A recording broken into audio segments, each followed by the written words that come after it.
Halo Stama Lovers, jumpa lagi bersama Pak Guru Hendrik dalam edisi video pembelajaran spesial untuk siswa-siswi kelas 6 SD Katolik Santa Maria. Apa kabar hari ini? Pak Guru Hendrik berharap semua masih tetap dalam keadaan sehat ya. Nah, berhubung karena jumlah kasus positif COVID-19 semakin hari semakin bertambah di Kabupaten Mimika. Jadi Pak Guru Hendrik berharap baik anak-anak maupun bapak mama di rumah tetap jaga kesehatan ya. Jangan lupa ikuti protokol kesehatan apabila hendak keluar rumah, dan jangan lupa pakai masker, tetap belajar dari rumah. Semoga selalu dalam lindungan Tuhan. Nah, sebelum kita memulai materi pembelajaran kita hari ini, Pak Guru Hendrik berharap semoga anak-anak boleh menyimak video pembelajaran ini dengan baik. Semoga materi dan penjelasan yang Pak Guru Hendrik sajikan dalam video pembelajaran ini dapat bermanfaat, menambah pengetahuan anak-anak selama proses pembelajaran dari rumah. Ikuti terus video pembelajaran ini, tetap semangat, terima kasih dan selamat mendengarkan. Baik anak-anak, materi pembelajaran kita hari ini sudah masuk pada tema 2, persatuan dalam perbedaan. Subtema yang pertama, rukun dalam perbedaan. Dalam pembelajaran 1-6 di subtema 1 ini, kita akan belajar beberapa muatan pelajaran, diantaranya ada pendidikan kewarganegaraan, bahasa Indonesia, ilmu pengetahuan alam, ilmu pengetahuan sosial, serta seni budaya dan prakarya. Nah, dalam pembahasan kali ini di subtema 1 ini, dalam muatan pelajaran PKN kita akan membahas tentang menelaah persatuan dan kesatuan terhadap kehidupan berbangsa dan bernegara. Kemudian dalam pelajaran bahasa Indonesia kita akan belajar seputar penggunaan aspek kata tanya, apa, siapa, di mana, mengapa, dan lain-lain. Kemudian dalam muatan pelajaran IPA kita akan belajar tentang menganalisis cara makhluk hidup menyesuaikan diri dengan lingkungannya. Dalam pembelajaran IPS kita akan membahas seputar makna proklamasi kemerdekaan, upaya mempertahankan kemerdekaan, serta upaya mengembangkan kehidupan kebangsaan yang sejahtera. Dan terakhir dalam muatan pelajaran seni budaya dan prakarya kita akan mempelajari seputar penampilan tari kreasi daerah. Pak Guru Hendrik berharap di awal pembelajaran ini anak-anak bisa menyimak dengan baik, sehingga materi yang dijelaskan dalam video pembelajaran ini boleh dipahami oleh anak-anak. Tetap semangat dan terima kasih. Oke anak-anak, kita mulai dengan pembelajaran 1. Materi yang akan kita bahas pertama di pembelajaran 1 ini adalah seputar penggunaan kata tanya dan kalimat tanya. Nah, Pak Guru Hendrik yakin dalam kehidupan sehari-hari pasti anak-anak pernah, bahkan mungkin sering, setiap hari menggunakan kalimat tanya atau mengungkapkan pertanyaan kepada orang lain. Hanya saja biasanya dalam keseharian kita itu kita bertanya menggunakan dialek sehari-hari, sehingga aturan dalam bahasa Indonesia mengenai penggunaan kata tanya dalam kalimat tanya menjadi tidak tepat seperti itu. Contohnya kalau dalam bahasa sehari-hari, dialek sehari-hari itu kita bertanya "Kok mau ke?" seperti itu, atau "Kok dari?" seperti itu. Bisa juga "Kok ada buat?" Nah, seperti itu. Nah, hal-hal seperti ini memungkinkan kita terbiasa untuk menyampaikan pertanyaan tanpa menggunakan kata tanya. Nah, dalam pembahasan materi ini, Pak Guru Hendrik mau menyampaikan bahwa di dalam pelajaran bahasa Indonesia ada beberapa kata tanya yang harus kita gunakan dalam sebuah kalimat tanya atau pertanyaan. Jadi sebuah kalimat tanya atau pertanyaan yang kita ucapkan itu disebut sebagai sebuah pertanyaan atau kalimat tanya apabila menggunakan kata tanya di dalamnya, seperti itu. Kalau misalnya anak-anak belajar bahasa Inggris, itu dikenal dengan istilah 5W1H, 5W 1H, kayak begitu. Why, who, when, where, how, seperti itu. Nah, dalam bahasa Indonesia juga ada seperti itu, dijabarkan dalam beberapa kata tanya. Di antaranya, yang pertama ada apa. Kata tanya apa digunakan untuk menanyakan arti peristiwa atau kejadian, kemudian nama hewan atau tumbuhan, pikiran, pendapat, seperti itu. Misalnya saat kita seringkali Pak Guru Hendrik jumpai di kehidupan sehari-hari, banyak orang salah menggunakan kata tanya apa untuk menanyakan hewan, seperti itu. Kau punya anjing nama siapa? Seperti itu. Atau kau punya kucing ini namanya siapa? Tidak bisa pakai siapa, harusnya pakai apa. Dalam bahasa Indonesia yang baik dan benar kita tanya, apa nama anjing peliharaanmu? Seperti itu. Atau apa nama kucing peliharaanmu? Seperti itu. Apa arti dari adaptasi, misalnya seperti itu. Atau apa kepanjangan dari pramuka? Apa yang kamu pikirkan setelah mengikuti pembelajaran ini? Nah, seperti itu. Itu kita gunakan kata tanya apa. Kemudian kata tanya yang kedua ada siapa. Kata tanya siapa itu digunakan untuk menanyakan orang, segala hal menyangkut orang, manusia, seperti misalnya pelaku, tokoh atau pemeran dalam sebuah cerita. Nah, itu kita gunakan kata tanya siapa, seperti itu. Siapa yang belum mengumpulkan tugas ke sekolah, atau siapa yang suka mabar dan tidak belajar, seperti itu. Jadi kata tanya siapa itu digunakan untuk menanyakan orang, bukan hewan atau tumbuhan. Siapa nama tumbuhan peliharaanmu? Kan tidak mungkin seperti itu. Siapa nama hewan peliharaanmu? Tidak tahu nama hewan peliharaan siapa. Kayak begitu. Nah, kemudian kata tanya yang berikut, di mana? Kata tanya di mana digunakan untuk menanyakan tempat. Saat kita mau menanyakan tempat, alamat, lokasi, itu kita gunakan kata tanya di mana. Di mana alamat rumah Delison? Seperti itu. Atau di mana letak sekolah Santa Maria? Seperti itu. Kemudian kata tanya kapan, atau dalam bahasa Indonesia sering disebut juga bila mana. Kapan atau bila mana.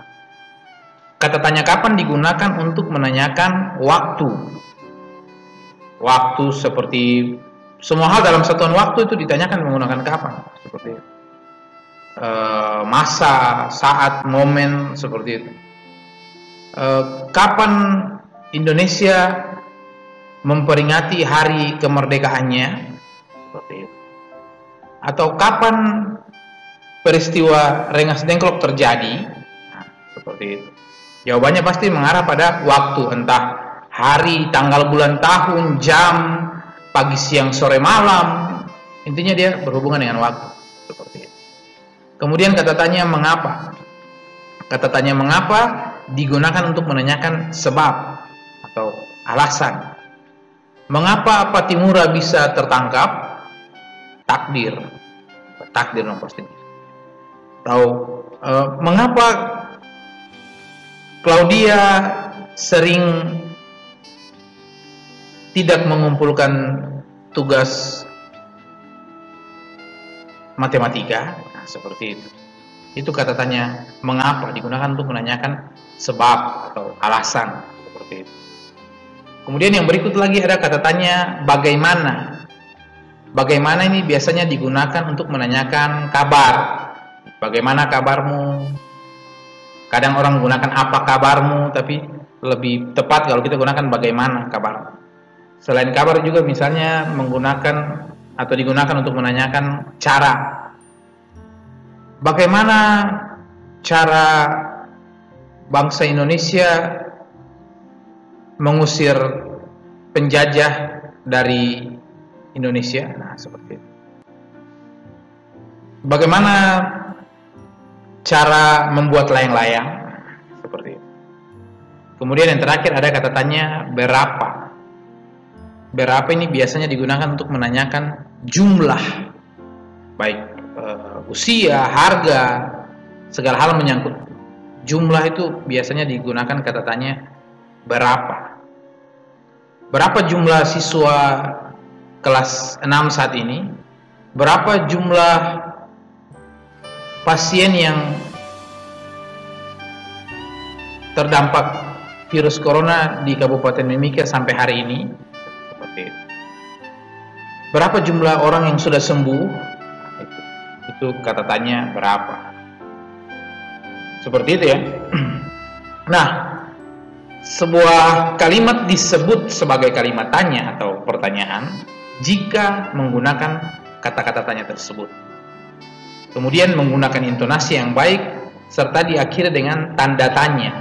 Saat sebuah kalimat tanya atau pertanyaan itu ditulis, maka jangan lupa untuk menggunakan kalimat tanya di belakangnya. Kalau saat disampaikan secara lisan, perhatikan intonasinya. Tidak bisa kita bertanya, siapa namamu? Kapan hari ulang tahun? Mengapa Patimura bisa tertangkap? Tidak bisa seperti itu. Harus perhatikan intonasinya. Siapa nama ayahmu? Mengapa Patimura bisa tertangkap? Kapan bangsa Indonesia memproklamasikan kemerdekaannya? Nah, seperti itu intonasinya. Jadi itu juga diperhatikan. Nah, terkait bacaan tentang proklamasi kemerdekaan yang sebentar akan disajikan, anak-anak juga bisa lihat dalam buku tema masing-masing. Di situ anak-anak akan dilatih untuk membuat kalimat tanya atau membuat pertanyaan menggunakan beberapa kata tanya. Namun pertanyaannya harus sesuai dengan isi bacaannya. Jangan sampai bacanya tentang proklamasi kemerdekaan, terus pertanyaannya bagaimana cara membuat layang-layang? Di mana hubungannya seperti itu? Tidak nyambung, tidak ada korelasinya seperti itu. Jadi saat anak-anak setelah selesai membaca teks proklamasi, pastikan pertanyaan yang dibuat itu sesuai dengan isi teksnya seperti itu. Untuk lebih jelasnya ikuti terus video pembelajaran ini. Tetap semangat dan terima kasih. Baik anak-anak, selanjutnya dalam buku tema 2, anak-anak bisa menyimak salah satu bacaan dengan judul Proklamasi Kemerdekaan Indonesia. Nah, setelah menyimak bacaan tersebut, anak-anak diharapkan dapat membuat kalimat tanya atau pertanyaan dengan menggunakan kata tanya yang tepat serta kosakata baku dalam bahasa Indonesia yang baik dan benar sesuai dengan isi bacaannya. Seperti itu. Terlihat dalam gambar dalam tayangan video ini, anak-anak juga nanti bisa lihat dalam buku tema masing-masing. Ada bacaan Proklamasi Kemerdekaan Indonesia, kemudian ada peta pikiran yang menunjukkan bagaimana kita membuat beberapa pertanyaan terkait dengan bacaan tersebut. Seperti itu. Nah, seputar Proklamasi Kemerdekaan Indonesia, selain referensi lewat bacaan ini, Pak Guru Hendrik punya sedikit cerita untuk didengarkan oleh anak-anak. Mungkin bisa lebih menambah pengetahuan anak-anak tentang sejarah Proklamasi Kemerdekaan Indonesia. Mau tahu bagaimana ceritanya? Simak terus video pembelajaran ini. Terima kasih. Baik, anak-anak sekalian, Pak Guru Hendrik akan menceritakan sedikit sejarah proklamasi kemerdekaan Indonesia. Mohon disimak dengan baik ya. Nah, perlu diketahui oleh anak-anak bahwa negara kita pada zaman dahulu pernah dijajah oleh 5 negara asing. Di antaranya ada Portugis, Spanyol, Inggris, Jepang, dan Belanda. Di antara kelima negara itu, negara yang menjajah Indonesia paling lama adalah Belanda. Belanda menjajah Indonesia selama kurang lebih 2,5 abad atau 250 tahun. Itu zaman Pak Guru Hendrik punya kakek nenek dorang itu. Kemudian Jepang menjajah Indonesia itu sekitar 2,5 tahun, dari tahun 1942 sampai pertengahan 1945 sekitar itu. Nah, pada zaman dahulu di Perang Dunia Kedua antara sekutu dengan AS, negara komunis seperti Jepang, Jerman, dan Rusia, tentara Jepang menyerang pangkalan militer Amerika Serikat di Hawaii yang kita kenal dengan peristiwa Pearl Harbor. Sebagai balasannya, pihak sekutu dalam hal ini Amerika Serikat menyerang balik 2 kota penting di Jepang dijatuhi bom atom oleh Amerika Serikat, yaitu kota Hiroshima dan Nagasaki. Kota Hiroshima dijatuhi bom atom oleh Amerika Serikat pada tanggal 6 Agustus 1945 dan kota Nagasaki dijatuhi bom atom pada tanggal 9 Agustus 1945, tanggal 6 dan tanggal 9. Nah, setelah dijatuhi bom atom, Jepang akhirnya menyerah. Tanggal 15 Agustus, Jepang menyerah tanpa syarat kepada sekutu. Diselenggarakan pertemuan penyerahan diri di atas kapal perang Amerika Serikat, Missouri. Dalam tayangan video ini dapat anak-anak lihat di gambar pertama, itu terlihat ada penandatanganan dokumen penyerahan diri Jepang, kekalahan Jepang atas sekutu, seperti itu. Nah, momentum inilah saat Jepang menyerah itu digunakanlah oleh bangsa Indonesia untuk memproklamasikan kemerdekaan. Kesempatan itu dimanfaatkan benar oleh Indonesia supaya bisa memproklamasikan kemerdekaan. Namun, proklamasi kemerdekaan tidak langsung disampaikan. Kemerdekaan tidak langsung diproklamasikan saat itu juga. Nah, ceritanya tanggal 16 Agustus 1945, karena perbedaan pendapat antara golongan tua dan golongan muda di Indonesia mengakibatkan beberapa golongan muda memutuskan untuk dalam tanda petik menculik atau mengamankan Insinyur Soekarno dan Dr. Anus Muhammad Hatta sebagai tokoh golongan tua, tokoh yang berpengaruh dalam golongan tua. Tujuan dari tokoh pemuda, para pemuda menculik Insinyur Soekarno dan Dr. Anus Muhammad Hatta ini adalah untuk segera mendesak tokoh golongan tua memproklamasikan kemerdekaan Indonesia, memanfaatkan momentum penyerahan diri Jepang kepada sekutu itu untuk segera memproklamasikan kemerdekaan.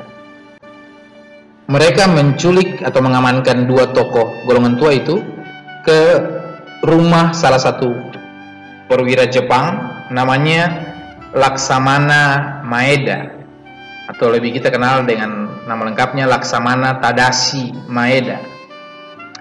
Rumah Laksamana Maeda ada di Jalan Tuanku Imam Bonjol nomor 1. Nah, para tokoh pemuda memutuskan untuk mengamankan Insinyur Soekarno dan Dr. Anus Muhammad Hatta di sana, di rumah Laksamana Maeda. Kemudian mereka mendesak untuk segera memproklamasikan kemerdekaan.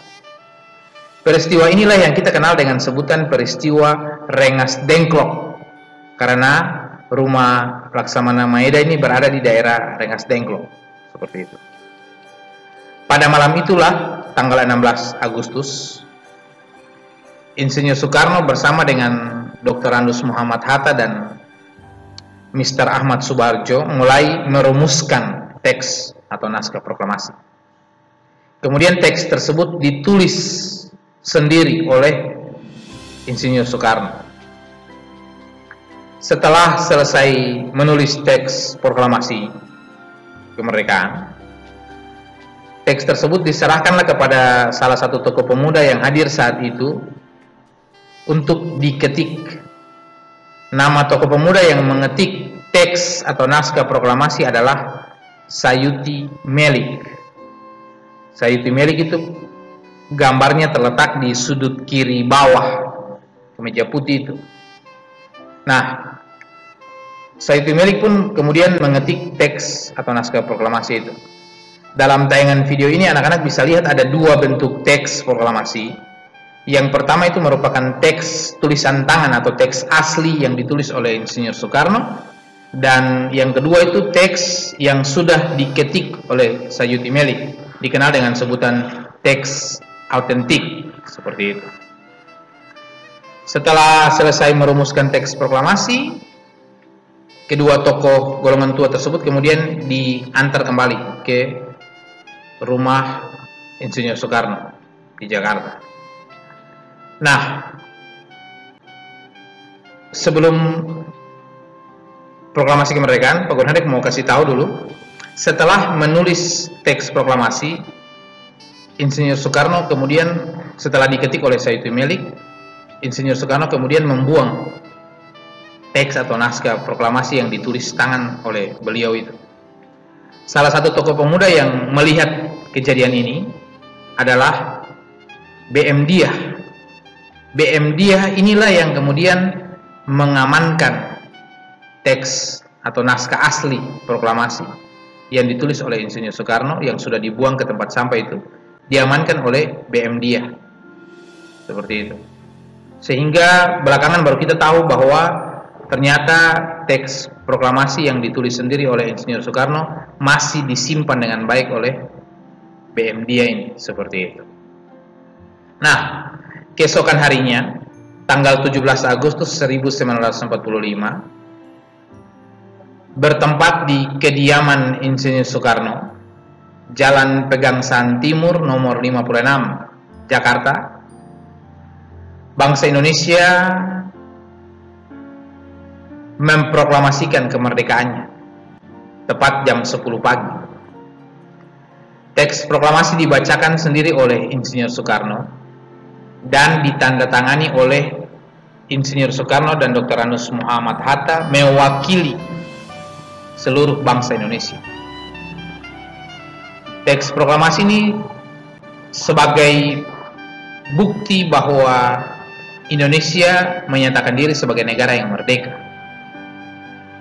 Nah, dalam upacara proklamasi kemerdekaan ini di kediaman Insinyur Soekarno dihadiri oleh beberapa tokoh Indonesia, diantaranya ada Dr. Anus Muhammad Hatta, Ahmad Subarjo, kemudian ada Soekarni, ada Sayuti Melik juga, seperti itu, dan lain-lain.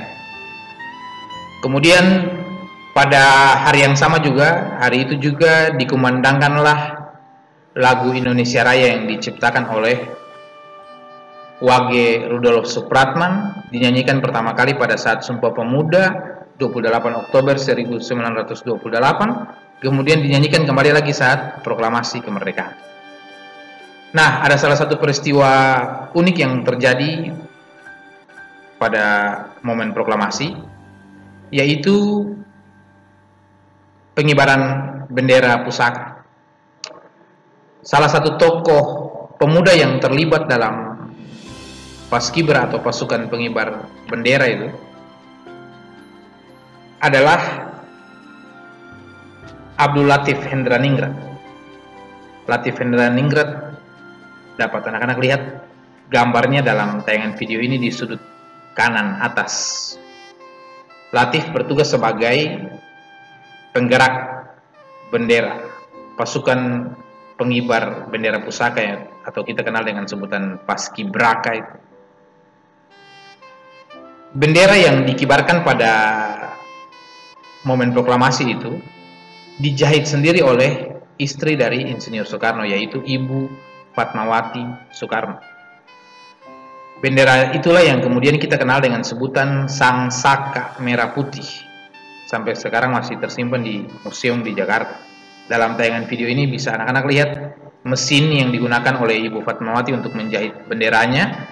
Kemudian bendera pusaka yang sampai saat ini masih tersimpan rapi di dalam kotak kaca, kotak kayu itu. Seperti itu. Nah, perbedaan antara bendera pusaka dengan bendera sekarang yang kita gunakan dalam upacara bendera setiap hari Senin itu, bendera pusaka itu sudah yang disebut Sang Saka Merah Putih. Sedangkan bendera yang kita gunakan dalam upacara bendera setiap hari Senin itu disebut Sang Merah Putih. Di situ bedanya.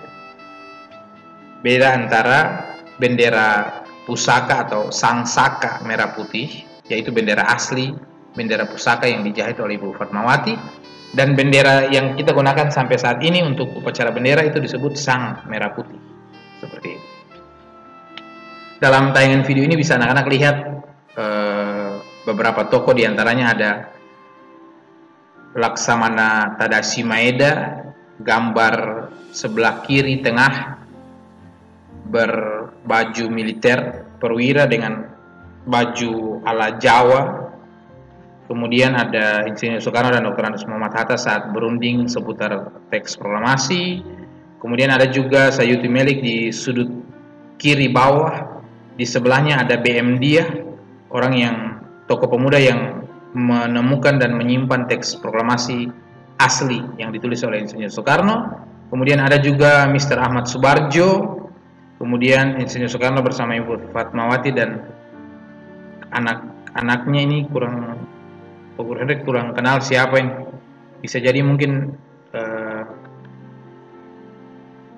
bukan Megawati tapi Guru Soekarno Putra dengan anak yang tuanya itu kurang tahu namanya. Kemudian gambar yang paling ujung di sudut kanan bawah itu Ibu Fatmawati sedang menjahit Sang Saka Merah Putih, bendera pusaka, seperti itu. Ada makna apa di balik peristiwa proklamasi kemerdekaan ini? Yang pasti bahwa proklamasi kemerdekaan Indonesia ini sebagai bukti atau sebagai tanda bahwa Indonesia resmi menyatakan diri sebagai negara yang merdeka, bebas dari penjajahan. Meskipun penjajahan belum selesai di Indonesia pada saat itu, namun upaya atau usaha bangsa Indonesia untuk mempertahankan kemerdekaan masih tetap berlanjut seperti itu, sampai benar-benar diakui oleh dunia internasional bahwa Indonesia adalah negara yang merdeka. Peristiwa proklamasi ini merupakan puncak dari perjuangan bangsa Indonesia selama bertahun-tahun sebelumnya. Makna proklamasi yang terkandung di dalamnya sangat luar biasa dan dapat anak-anak ikuti dalam video selanjutnya. Tetap semangat. Demikian cerita singkat sejarah tentang proklamasi kemerdekaan Indonesia. Ikuti terus video pembelajaran ini. Terima kasih. Oke anak-anak, selanjutnya kita akan membahas tentang makna proklamasi kemerdekaan. Proklamasi kemerdekaan Indonesia bukan semata-mata hanya sebuah pengumuman biasa atau hadiah dari Jepang, tetapi peristiwa itu memiliki makna yang besar dan membutuhkan perjuangan jiwa dan raga untuk dapat menyatakan diri sebagai bangsa atau negara yang merdeka dan bebas dari penjajahan. Sebagai generasi penerus, kita harus memahami makna dari proklamasi kemerdekaan dan mengisi kemerdekaan ini dengan berbagai hal positif tanpa menjadikan perbedaan sebagai masalah ataupun penghalang, tetapi dengan semboyan Bhinneka Tunggal Ika, berbeda-beda tetapi tetap satu jua, kita jadikan perbedaan sebagai alat untuk menjaga persatuan dan kesatuan bangsa dan negara kita. Nah, dalam tayangan video ini, atau dapat anak-anak lihat juga dalam buku tema masing-masing, ada 5 makna yang terkandung dalam peristiwa proklamasi kemerdekaan. Yang pertama adalah proklamasi sebagai puncak perjuangan Indonesia. Bangsa Indonesia telah dijajah selama bertahun-tahun oleh negara-negara asing, bangsa Eropa dan Jepang. Penduduk dengan latar belakang yang berbeda bersatu untuk melawan penjajah. Proklamasi kemerdekaan merupakan hasil dari perjuangan para pahlawan. Kemudian makna yang kedua dari proklamasi adalah pengakuan, baik dari dalam negeri maupun dari dunia luar. Dengan pembacaan teks proklamasi, Indonesia menyatakan diri kepada dunia luar bahwa Indonesia adalah negara yang merdeka. Pengakuan ini yang kemudian kita kenal dengan sebutan de facto. De facto adalah pengakuan sebagai negara yang merdeka dari dalam negeri atau berdasarkan fakta-fakta yang terjadi dalam negara Indonesia. Kemudian diikuti lagi oleh pengakuan dari negara lain atau dari dunia luar yang kita kenal dengan sebutan de jure. De jure adalah pengakuan atas kemerdekaan Indonesia dari negara-negara lain di luar Indonesia, seperti itu. Jadi anak-anak harus ingat, pengakuan kemerdekaan itu terbagi atas 2, yaitu de facto dan de jure. De facto adalah pengakuan kemerdekaan atas dasar fakta-fakta yang terjadi dalam negara Indonesia. Kemudian de jure adalah pengakuan kemerdekaan Indonesia dari negara-negara lain di luar Indonesia, seperti itu. Makna yang ketiga dari proklamasi adalah menaikkan martabat bangsa. Kemudian makna yang keempat, perjuangan sebagai negara baru. Artinya bahwa penjajahan belum selesai. Setelah proklamasi itu masih ada lagi usaha-usaha dari dalam maupun dari luar untuk merusak kemerdekaan atau mengganti ideologi negara Pancasila dengan komunis. Seperti kita kenal gangguan dari dalam, ada diantaranya ada G30 SPKI, kemudian ada DITI, kemudian ada Andi Asis, ada APRA Angkatan Perang Ratu Adil, ada RMS Republik Maluku Selatan, ada GAM Gerakan Aceh Merdeka, kemudian ada OPM Operasi Papua Merdeka. Nah, itu usaha-usaha dari dalam yang berusaha untuk menghancurkan kemerdekaan Indonesia. Begitu pula dengan usaha dari luar, dari Belanda yang kemudian masih terus menjajah Indonesia. Ibarat pepatah, keluar mulut singa masuk mulut harimau, seperti itu. Jadi setelah selesai dijajah oleh Jepang, Belanda masuk menggantikan Jepang di Indonesia, lanjut lagi menjajah Indonesia, seperti itu. Jadi proklamasi sebagai puncak perjuangan bangsa Indonesia juga sebagai awal untuk memulai perjuangan sebagai negara baru, seperti itu. Kemudian makna yang kelima adalah tonggak sejarah negara Indonesia. Pembacaan teks proklamasi merupakan awal dari masa kemerdekaan Indonesia yang terbebas dari belenggu penjajahan, seperti itu.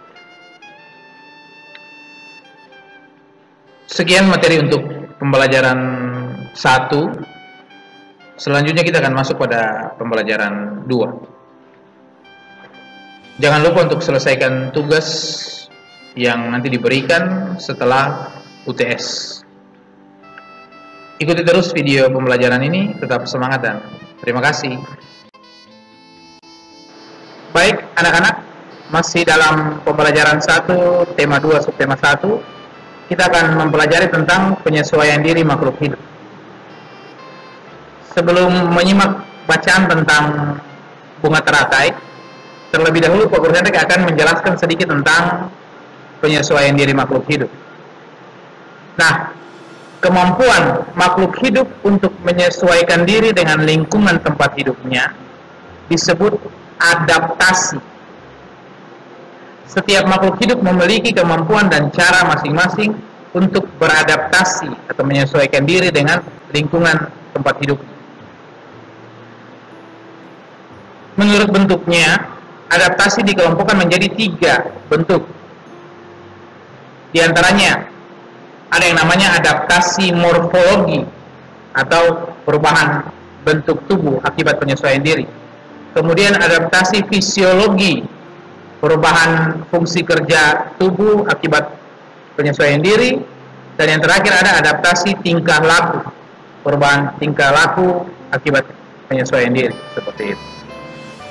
Nah, beberapa contoh adaptasi yang Pak Guru Hendrik sajikan dalam tayangan video pembelajaran ini, misalnya masyarakat yang tinggal di Papua mulai terbiasa menggunakan dialek Papua, sekalipun bukan orang asli Papua.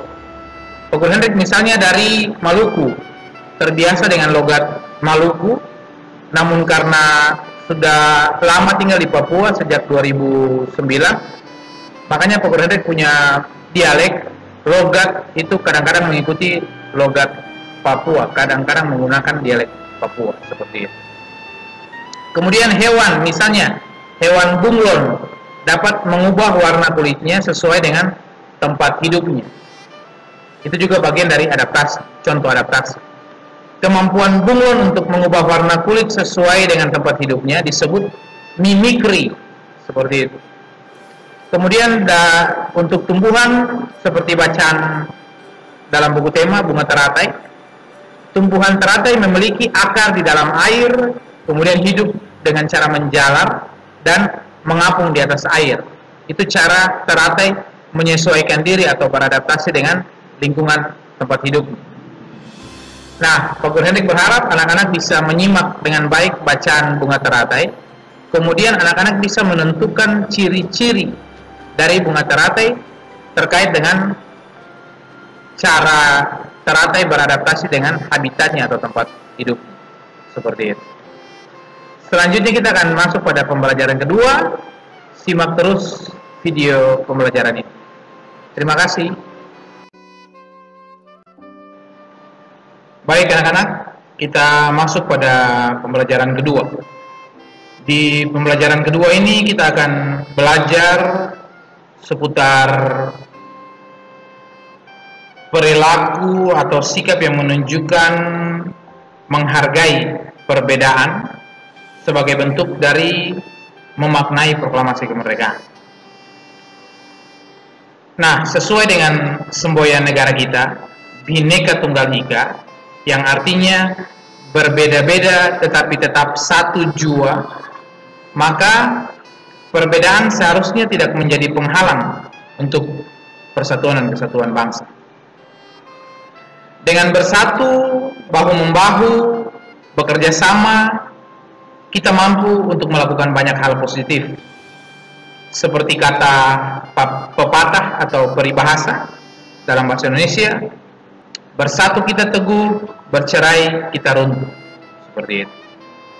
Nah, dalam tayangan video ini dapat anak-anak lihat bacaan tentang perbedaan yang menguatkan.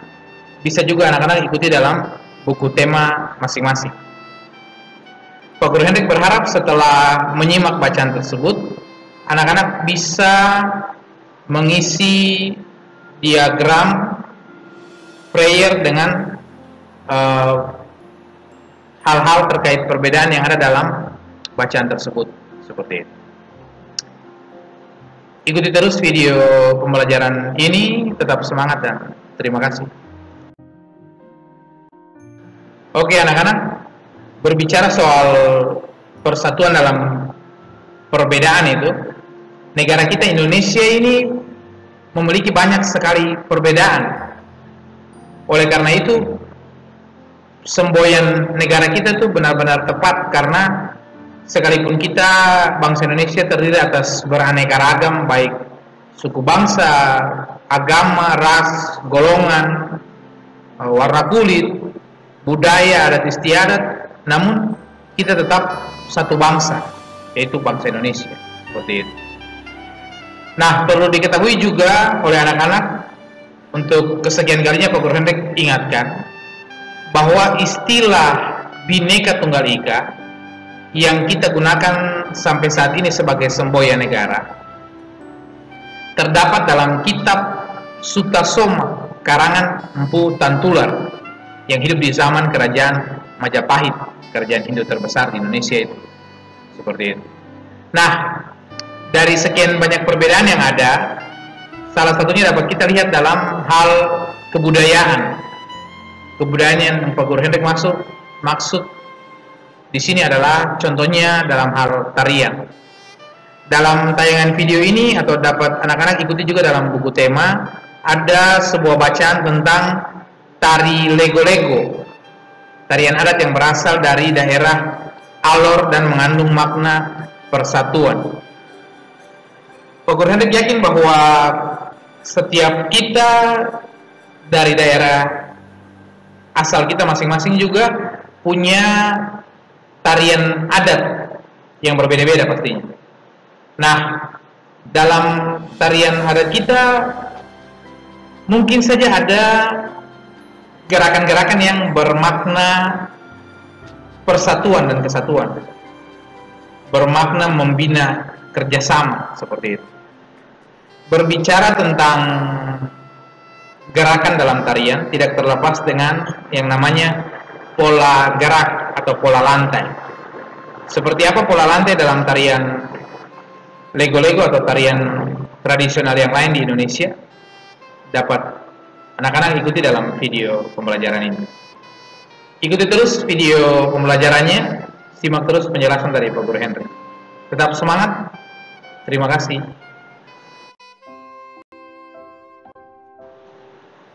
Baik anak-anak, berbicara tentang keanekaragaman, perbedaan, khususnya dalam hal budaya, apalagi soal tarian. Dalam sebuah tarian daerah, bukan hanya unsur budaya yang ditunjukkan, namun dapat pula kita temukan arti dari kebersamaan dalam perbedaan. Hal ini dapat kita lihat dari pola gerakannya. Seorang penari harus memperhatikan perpindahan, pergerakan, dan pergeseran posisi saat menari. Hal inilah yang kita kenal dengan sebutan pola lantai. Pola lantai adalah pola denah yang harus dikuasai oleh seorang penari dan berfungsi untuk membentuk posisi dalam setiap gerakan dalam tarian. Seperti itu. Kita kenal ada 3 jenis pola lantai. Yang pertama ada pola lantai diagonal, kemudian ada pola lantai vertikal, dan ada pula pola lantai garis melengkung. Pola lantai diagonal dapat kita lihat dalam tarian pada gambar ini atau dalam tayangan video ini. Anak-anak juga bisa lihat dalam buku temanya, Tari Gending Sriwijaya dari Provinsi Sumatera Selatan. Sebenarnya tari Yospan itu juga selain pola lantai vertikal, ada juga pola lantai diagonal. Hanya dalam gambar di buku tema itu mereka sebut tari Yospan dari Papua masuk dalam pola lantai vertikal. Kemudian ada juga tari Serimpi dari Jawa Tengah dan tari Baris Cengkedan dari Bali menggunakan pola lantai vertikal. Sedangkan beberapa tarian di Indonesia yang menggunakan pola lantai garis melengkung, diantaranya seperti tari Mabadong dari Toraja, Sulawesi Selatan. Ada juga tari Randai dari Sumatera Barat. Nah, dengan demikian kita bisa tarik kesimpulan bahwa tarian lego-lego dari Nusa Tenggara Timur tadi dalam bacaan itu menggunakan pola lantai apa, anak-anak? Iya, pola lantai garis melengkung, seperti itu.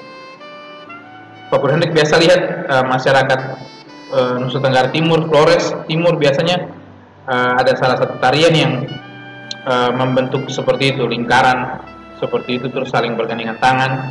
Itu juga mengandung makna persatuan dalam perbedaan. Kemudian ada juga tari dari daerah Manado, Minahasa kalau tidak salah, menggunakan gerakan atau pola lantai seperti itu, melengkung, garis melengkung. Pogor Hendak berharap anak-anak bisa mengetahui jenis tarian dari daerah asalnya serta pola lantai yang digunakan dalam tarian daerah asalnya masing-masing, seperti itu. Ikuti terus video pembelajaran ini, kita lanjut pada materi berikutnya. Terima kasih. Halo Stama Lovers, masih semangat kan ikuti video pembelajarannya? Berhubung karena di luar lagi hujan, makanya Pogor Hendak punya suara agak sedikit lebih besar.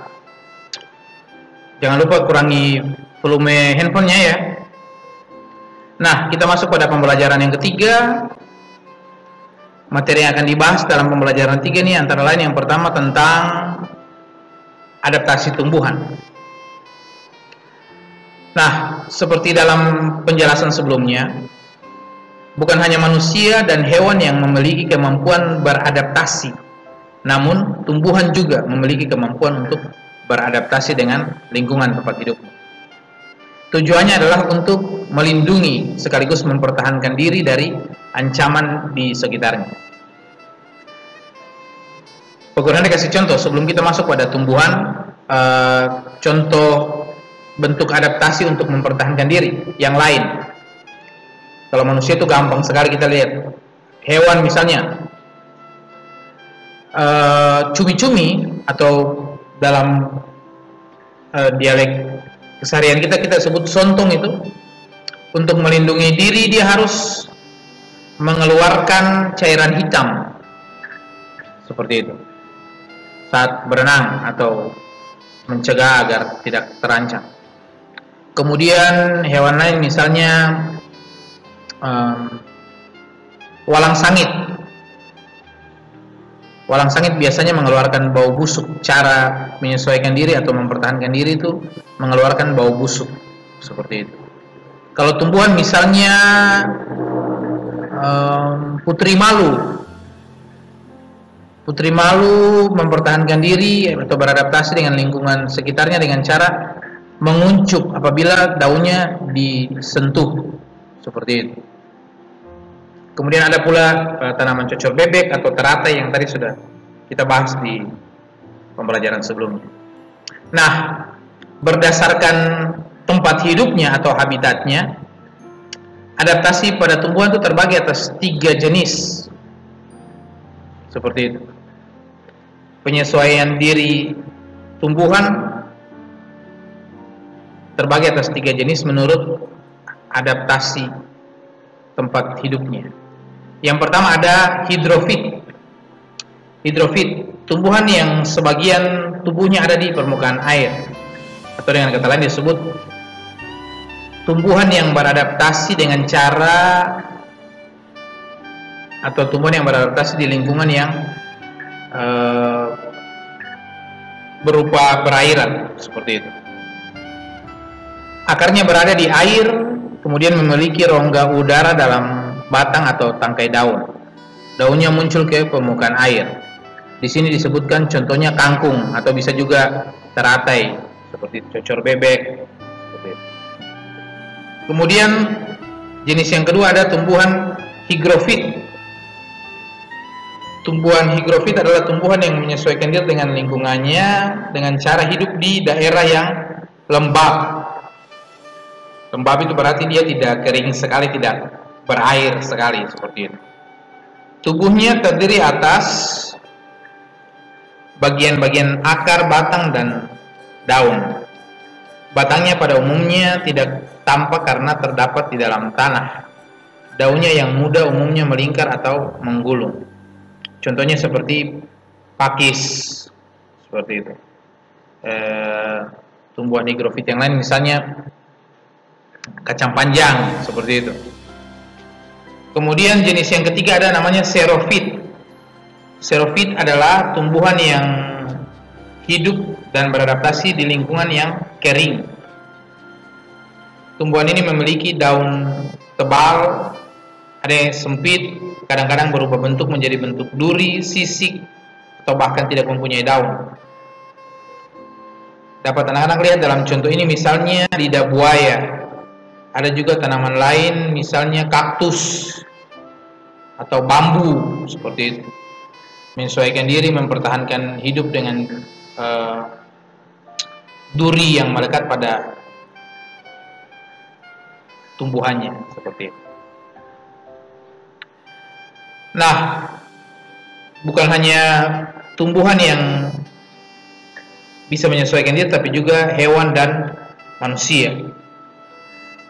Bagaimana masyarakat Indonesia atau warga negara Indonesia mulai menyesuaikan diri dengan suasana setelah proklamasi kemerdekaan? Untuk lebih jelasnya, ikuti terus video pembelajaran ini. Akan dibahas materi seputar tokoh-tokoh yang berperan dalam proklamasi kemerdekaan. Tetap semangat, ikuti video pembelajarannya. Terima kasih. Baik, STAM lovers, kita lanjut pada tokoh-tokoh proklamasi dalam tayangan video ini, atau dapat anak-anak ikuti juga dalam buku tema masing-masing beberapa tokoh yang terlibat dalam peristiwa proklamasi kemerdekaan Indonesia. Di antaranya, yang pertama ada Insinyur Soekarno dan Dr. Andes Muhammad Hatta. Mereka berdua inilah yang dikenal dengan sebutan Bapak Proklamator Kemerdekaan, seperti itu. Karena teks proklamasinya itu dibacakan oleh Insinyur Soekarno, namun ditandatangani dan disusun bersama dengan Dr. Andes Muhammad Hatta, seperti itu. Sedikit biografi tentang Insinyur Soekarno dapat anak-anak lihat dalam bacaan. Beliau adalah salah satu tokoh penting dalam sejarah kemerdekaan Republik Indonesia. Sebelum Indonesia memproklamasikan kemerdekaan, ada beberapa organisasi yang dibentuk untuk mempersiapkan kemerdekaan Indonesia. Di antaranya misalnya BPUPKI, Badan Penyelidik Usaha-Usaha Persiapan Kemerdekaan Indonesia, berdiri tanggal 1 Maret 1945, didirikan oleh Dr. Rajiman Widyodiningrat. Dalam bahasa Jepang disebut Dokuritsu Junbi Kosakai, seperti itu. Kemudian organisasi yang lain yaitu PPKI, Panitia Persiapan Kemerdekaan Indonesia, dibentuk dan diketuai oleh Insinyur Soekarno.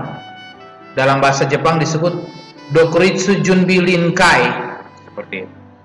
Jadi beliau ini, Insinyur Soekarno, termasuk salah satu tokoh penting dalam sejarah kemerdekaan Indonesia. Tidak kalah pentingnya juga dengan Dr. Andes Muhammad Hatta. Selain dikenal dengan sebutan Bapak Proklamator, beliau juga dikenal dengan sebutan Bapak Koperasi Indonesia, karena sejarah koperasi itu berasal dari Dr. Andes Muhammad Hatta, seperti itu. Biasanya disebut Bung Hatta. Kalau Insinyur Soekarno biasanya disebut Bung Karno, seperti itu. Kemudian ada tokoh yang lain seperti terlihat dalam tayangan video ini, atau anak-anak bisa lihat juga dalam buku temanya. Ada Ahmad Subarjo. Nama lengkapnya itu Ahmad Subarjo Jojo Adi Suryo, seperti itu. Ada sedikit cerita tentang Ahmad Subarjo, bisa anak-anak lihat dalam tayangan video ini. Beliau termasuk dalam tokoh yang menyusun konsep teks atau naskah proklamasi, seperti itu. Kemudian ada tokoh yang lain yaitu Laksamana Tadashi Maeda, tokoh salah satu perwira Jepang yang juga ikut berperan dalam proklamasi kemerdekaan, karena beliau yang menyediakan tempat untuk para pemuda bisa mengamankan Insinyur Soekarno dan Dr. Andes Muhammad Hatta untuk segera mendesak mereka memproklamasikan kemerdekaan. Rumah beliau ada di Rengas Dengklok, sehingga peristiwa 16 Agustus malam itu lebih dikenal dengan istilah atau dengan sebutan peristiwa Rengas Dengklok, seperti itu. Tokoh yang lain misalnya Soekarni yang mengusulkan supaya teks proklamasi itu ditandatangani oleh Insinyur Soekarno dan Dr. Anus Muhammad Hatta, mewakili atau atas nama bangsa Indonesia. Kemudian ada Ibu Fatmawati, istri dari Bung Karno, yang menjahit sendiri bendera pusaka atau sangsaka merah putih, seperti itu. Kemudian ada juga Sayuti Melik, tokoh yang mengetik naskah proklamasi yang ditulis oleh Insinyur Soekarno. Kita kenal dengan teks autentik, teks yang diketik oleh Sayuti Melik, seperti itu. Demikian penjelasan singkat tentang beberapa tokoh yang terlibat dalam proklamasi kemerdekaan. Anak-anak bisa lihat dari berbagai sumber lain untuk lebih jelas mengetahui wajah-wajah dari tokoh-tokoh tersebut, supaya nantinya saat Pak Guru Hendrik tunjukkan dalam soal, anak-anak tidak kaget, tidak bingung, atau bahkan tidak tahu, apalagi seperti Insinyur Soekarno dan Dr. Anus Muhammad Hatta, Presiden dan Wakil Presiden Indonesia yang pertama, Bapak Proklamator Kemerdekaan. Baru kalau sampai tidak tahu berarti itu luar biasa, seperti itu. Nah, ikuti terus video pembelajaran ini, tetap semangat dan terima kasih. Baik anak-anak, selanjutnya kita masuk pada pembelajaran 4 seputar peristiwa-peristiwa penting yang terjadi menjelang proklamasi kemerdekaan. Nah, perlu anak-anak ketahui bahwa menjelang proklamasi kemerdekaan Indonesia ada beberapa peristiwa penting yang terjadi dan perlu kita ketahui. Di antaranya adalah peristiwa ketika 3 tokoh Indonesia bertemu dengan perwira Jepang, Marsikal Terauchi, di kota Dalat, Vietnam. Kisah tersebut dapat anak-anak ikuti dalam video pembelajaran ini, atau bisa juga dilihat dalam buku tema masing-masing. Kesimpulannya, ketiga tokoh Indonesia ini, Insinyur Soekarno, Dr. Anus Muhammad Hatta, dan Dr. Rajiman Widyodiningrat ini diminta untuk pergi ke Vietnam, ke kota Dalat, bertemu dengan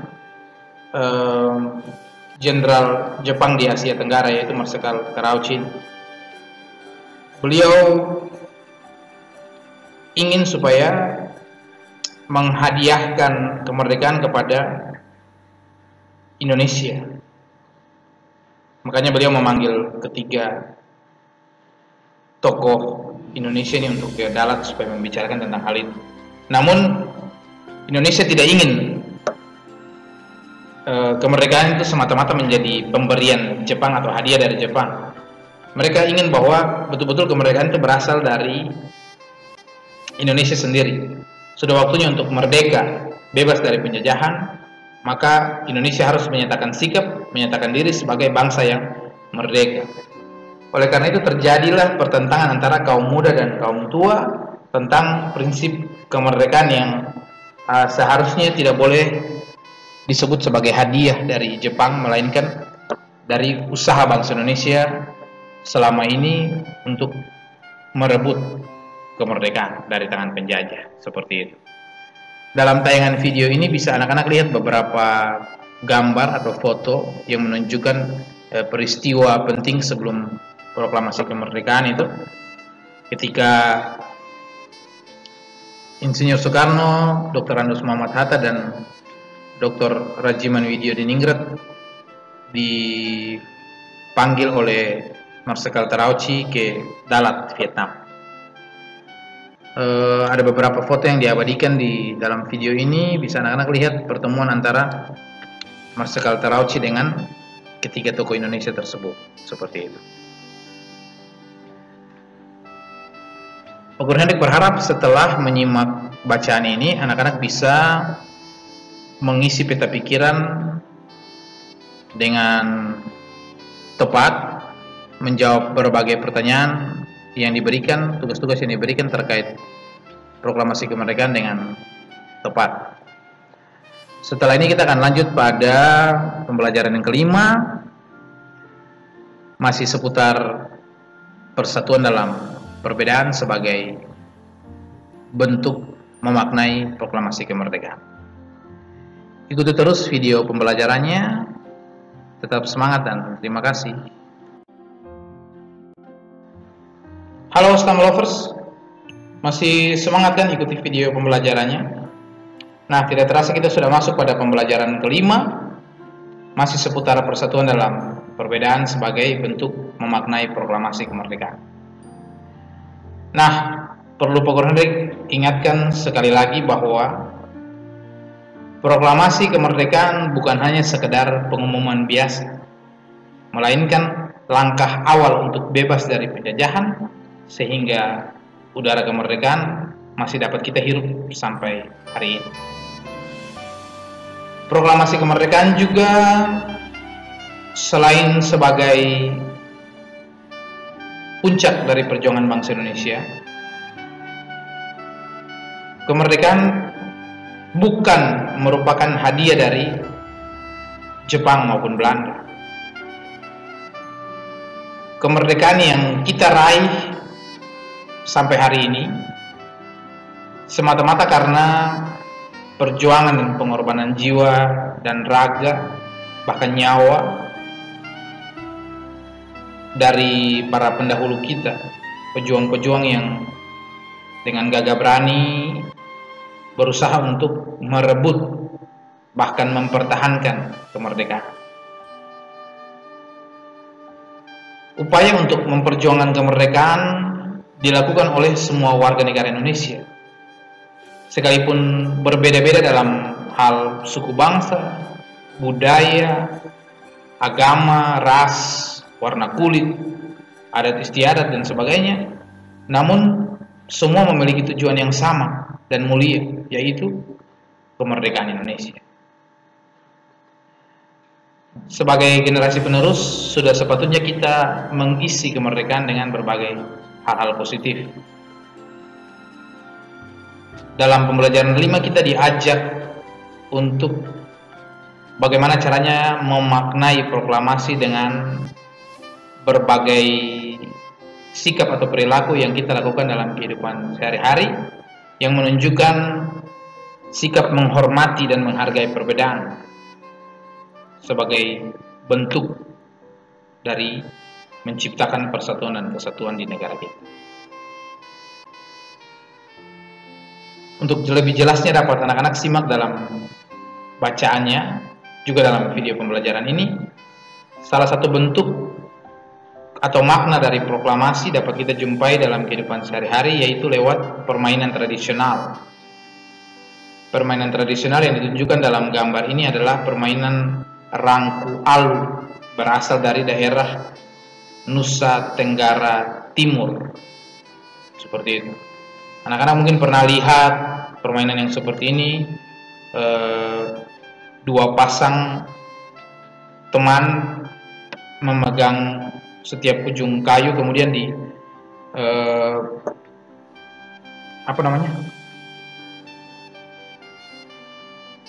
dipukul-pukul sehingga teman yang di tengah bertugas untuk lompat bagaimana caranya supaya kaki jangan sampai terantuk pada kayu-kayu tersebut, seperti itu. Untuk lebih jelasnya dapat anak-anak simak dalam bacaannya. Jelas bahwa ada nilai persatuan di dalam permainan tradisional seperti ini. Pak Guru Hendrik yakin bahwa masih banyak permainan tradisional yang lain yang berasal dari daerah kita masing-masing, yang mungkin saja ada nilai persatuan dan kesatuan di dalamnya, seperti itu. Oleh karena itu simak terus video pembelajarannya, dapat kita lihat juga nilai persatuan dalam berbagai bentuk tarian yang ada di Indonesia. Ikuti terus video pembelajaran ini, tetap semangat dan terima kasih. Baik STEM lovers, selain makna proklamasi sebagai bentuk menjaga persatuan dan kesatuan yang dapat kita lihat dalam permainan tradisional Rangku Alu atau permainan tradisional yang lain dari daerah kita masing-masing, dapat kita lihat pula dalam berbagai jenis tarian yang ada di Indonesia. Nah, setelah mempelajari tentang pola lantai dalam tarian, anak-anak nantinya diharapkan dapat menyebutkan dan menggambar pola lantai dari berbagai tarian di Indonesia, khususnya tarian dari daerah asalnya sendiri. Nah, dalam buku tema nanti bisa anak-anak lihat seperti yang Pak Guru Hendrik tunjukkan dalam tayangan video ini, ada beberapa tarian daerah seperti tari Seudati dari Aceh dan tari Andun dari Bengkulu serta tarian yang lain. Anak-anak diharapkan dapat menyebutkan pola lantai apa yang digunakan dalam tarian-tarian tersebut. Kalau misalnya anak-anak tidak tahu, bisa saja dilihat dari berbagai sumber. Misalnya anak-anak bisa cari di YouTube tari Seudati misalnya, atau tari Andun misalnya, kemudian lihat gerakan-gerakannya itu seperti apa, kira-kira menggunakan pola lantai apa. Kalau misalnya sudah tahu pola lantainya, berarti anak-anak tinggal menggambarkan saja pola lantainya berbentuk seperti ini, begitu. Lebih khusus lagi untuk daerah asal masing-masing, anak-anak sudah harus tahu tarian daerah asalnya itu tarian apa, kemudian pola lantai yang digunakan itu pola lantai seperti apa, yang bagaimana. Contohnya tarian dari Papua, tari Yospan, itu kira-kira menggunakan pola lantai apa, seperti apa gerakan-gerakannya, seperti itu. Kebetulan karena Pak Guru Hendrik juga kurang tahu tari Yospan, jadi nanti kita minta tolong saya sama guru-guru di SMP untuk latih kita ini menari tari Yospan, seperti itu. Atau mungkin ada orang tua murid yang bisa latih tari Yospan kah? Corona selesai baru mungkin kita bisa latihan Yospan di mana begitu, seperti itu. Nah, intinya bahwa setiap pola gerakan dalam tarian itu memiliki arti tertentu. Bisa jadi arti persatuan atau kebersamaan, kerjasama, seperti itu. Untuk lebih jelasnya dapat kita lihat nantinya pada pola lantai dari berbagai tarian yang ada di Indonesia. Ikuti terus video pembelajaran ini, tetap semangat dan terima kasih. Oke anak-anak, kita masuk pada bagian terakhir dari subtema 1, tema 2, pembelajaran yang ke-6, membahas seputar peristiwa proklamasi kemerdekaan. Dengan adanya proklamasi kemerdekaan, kita bisa mengikuti upacara bendera sampai saat ini. Upacara bendera itu sendiri adalah bentuk perilaku menghormati dan menghargai jasa para pahlawan yang sudah berjuang untuk meraih dan mempertahankan kemerdekaan Indonesia sampai saat ini.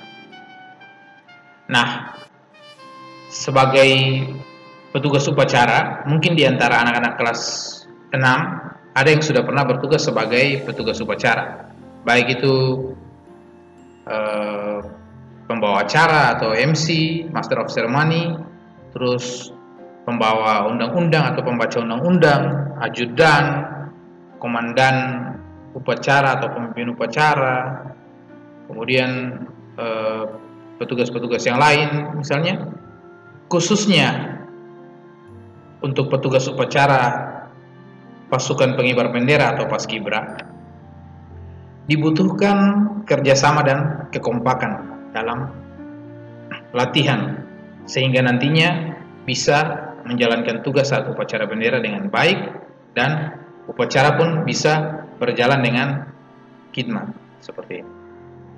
Artinya bahwa dalam keseharian kita, dalam sejauh pengalaman yang Pak Guru Hendrik ikuti, biasanya saat upacara bendera, apabila ada petugas upacara yang melakukan kesalahan, biasanya dijadikan sebagai bahan lelucon. Anak-anak malah tertawa dan segala macamnya. Ada yang malah berdiri ugal-ugalan saja di dalam barisan, tidak menghormati bendera saat bendera dikibarkan. Nah itu, hal-hal sederhana itu sebenarnya mencerminkan sikap yang tidak baik, tidak menghargai dan menghormati usaha para pendahulu kita untuk merebut, mempertahankan kemerdekaan. Seperti itu. Sebagai generasi penerus harusnya kita tidak berbuat seperti itu. Kita harus sadar bahwa usaha para pejuang untuk mengibarkan bendera merah putih di atas tanah Indonesia itu susah sekali. Itu butuh perjuangan dan pengorbanan jiwa dan raga untuk bisa sampai ke tahap itu. Untuk sampai pada Indonesia merdeka itu tidak semudah membalikan telapak tangan. Itu butuh usaha. Di berbagai daerah itu semua orang bergerak, tidak pandang bahwa dia Indonesia Timur atau Indonesia Barat, Tengah, dia suku mana, dia dari daerah mana. Semua orang bersatu untuk berjuang merebut kemerdekaan dari zaman sebelum proklamasi sampai sesudah proklamasi. Kita sebut saja misalnya perjuangan Teuku Umar dan istrinya Nyakdin di Aceh. Kemudian ada Silas Papare dari Papua. Kemudian ada juga Tuanku Imam Bonjol dan Pangeran Diponegoro.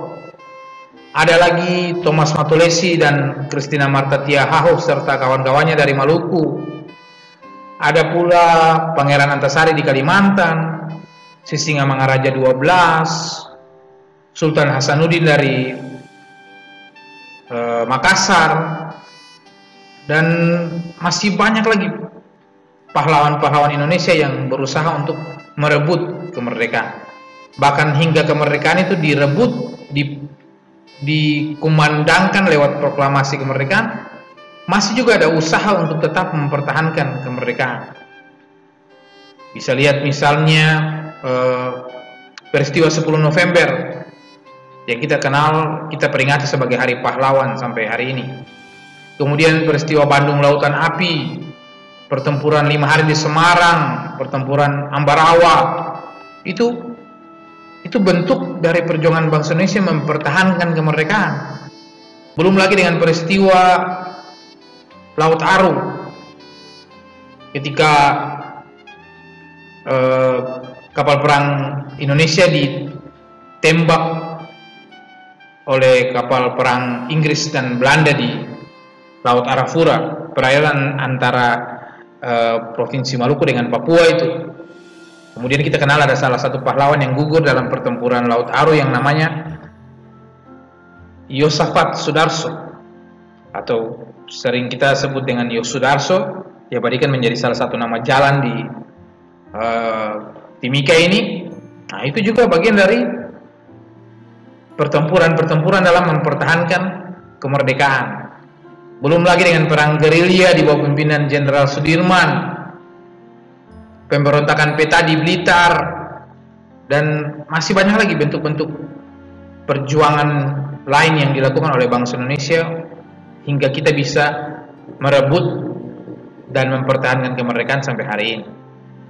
Nah, seharusnya sebagai generasi penerus kita menghormati, menghargai jasa para pahlawan itu dengan cara mengikuti upacara dengan khidmat, dengan penuh hikmat, seperti itu. Makanya petugas upacara pun harus latihan terlebih dahulu supaya tidak berbuat kesalahan.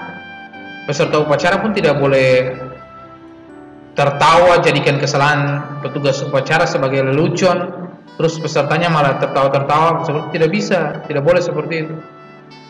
Saat mengikuti upacara kita harus dengan sikap yang benar mengikuti upacara dari awal hingga selesai, seperti itu. Dalam pembelajaran 6 ini dapat anak-anak lihat ada bacaan tentang proses pengibaran sangsaka merah putih pada saat proklamasi kemerdekaan Indonesia yang dikibarkan oleh salah satu tokoh pemuda yang tadi sudah Pak Guru sebutkan di awal, Abdul Latif Hendraningrat, seperti itu. Seperti apa kisah dari Abdul Latif Hendraningrat bisa anak-anak simak dalam buku tema masing-masing, dan jangan lupa untuk menyelesaikan tugas yang berkaitan dengan bacaan ini dalam pembelajaran 6. Nah, dengan demikian materi kita untuk subtema 1 rukun dalam perbedaan, tema 2 persatuan dalam perbedaan. Sampai di sini, Pak Guru Hendrik berharap semoga anak-anak bisa mempersiapkan diri dengan baik menghadapi ujian tengah semester, karena kita akan ujian tema 1 dan tema 2. Tema 2-nya sampai di sini di subtema 1. Materi yang kita bahas hari ini, yang Pak Guru Hendrik jelaskan hari ini. Seperti itu.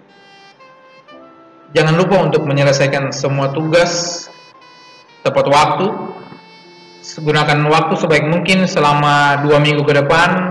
Masa karantina di Timika ini tidak ada kegiatan tatap muka di sekolah, pengumpulan tugas atau pengembalian tugas di sekolah tidak ada. Jadi gunakan waktu sebaik mungkin untuk mengerjakan tugas yang sudah Pak Guru Hendrik kirimkan dalam WA grup kelas 6. Pastikan bahwa semua tugas sudah selesai sebelum Pak Guru Hendrik minta untuk dikumpulkan. Seperti itu. Tetap semangat ikuti video pembelajarannya. Jika ada hal-hal yang kurang dipahami, silakan menghubungi Pak Guru Hendrik. Terima kasih.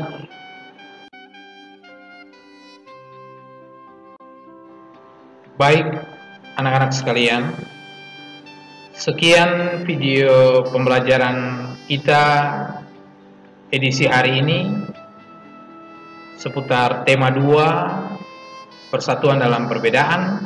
Subtema yang pertama, rukun dalam perbedaan, spesial untuk siswa-siswi kelas 6 SD Katolik Santa Maria. Pak Guru Hendrik berharap semoga anak-anak dapat memahami penjelasan yang disajikan dalam video pembelajaran ini. Semoga video pembelajaran ini juga dapat menjadi acuan, referensi bagi anak-anak dalam menyelesaikan tugas yang diberikan dengan baik. Jangan lupa persiapkan diri sebaik mungkin untuk menghadapi ujian tengah semester minggu depan, tepatnya di hari Senin tanggal 28 September 2020.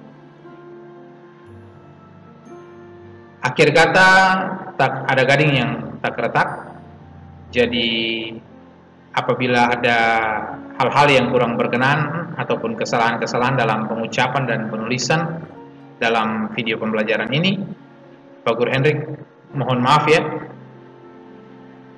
Pak Guru Hendrik berharap semoga video ini dapat bermanfaat, membantu anak-anak selama proses pembelajaran dari rumah. Sampai ketemu lagi di edisi video pembelajaran selanjutnya. Jangan lupa rajin belajar di rumah, tetap semangat, dan jangan lupa jaga kesehatan. Terima kasih, semoga bermanfaat. Sampai jumpa dan selamat belajar.